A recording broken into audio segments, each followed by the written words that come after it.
What is the difference between a true story and a story that rings true? Ask yourself that question if you see The Social Network, the Aaron Sorkin film about Facebook that opened last weekend. Sorkin, the man behind TV dramas such as Sports Night and The West Wing, is a great writer of filmed fiction. But by fiction, we normally mean an art form that reveals true things about imaginary people, not, as in the case of this movie, imaginary things about real people. In The Social Network, Facebook founder Mark Zuckerberg is an insecure, misanthropic jerk who succeeds professionally and financially, but at the price of something far greater.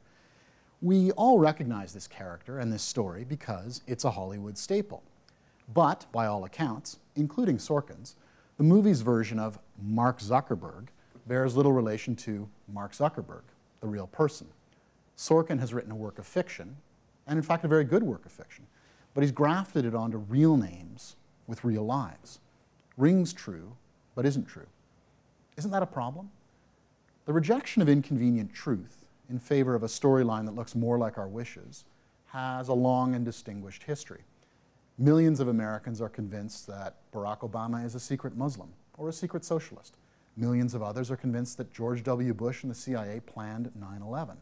It's like these people are writing their own Hollywood adaptation, replacing confused and messy history with easy, pat fantasy. But real life isn't like that. As for The Social Network, the film is undoubtedly going to receive a pile of Academy Award nominations. But there will probably also be one nomination for a little movie that is an eloquent counterpoint. A film unfinished, which opened in Canada 2 weeks ago, takes as its subject the most extreme case of a fiction that tried to pass itself off as truth. In 1942, the Nazis began making a movie about their greatest crime. Filming in the Warsaw Ghetto, they coerced actors and staged scenes for a fake documentary about Jewish life. The intended message of the film, which was never completed, seems to have been that the Jews of Europe had it coming to them. It's a lie that might have rung true to its intended audience, who had heard it many times before. After the war, fragments of the film were discovered, and it was mistakenly treated as a true account of life inside the ghetto, just as its creators had intended.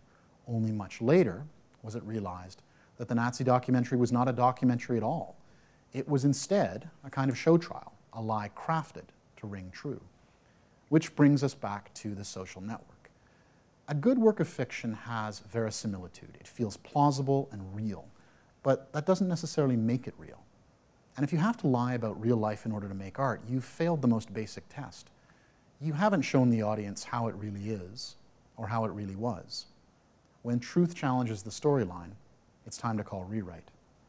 For The Agenda with Steve Paikin, I'm Tony Keller.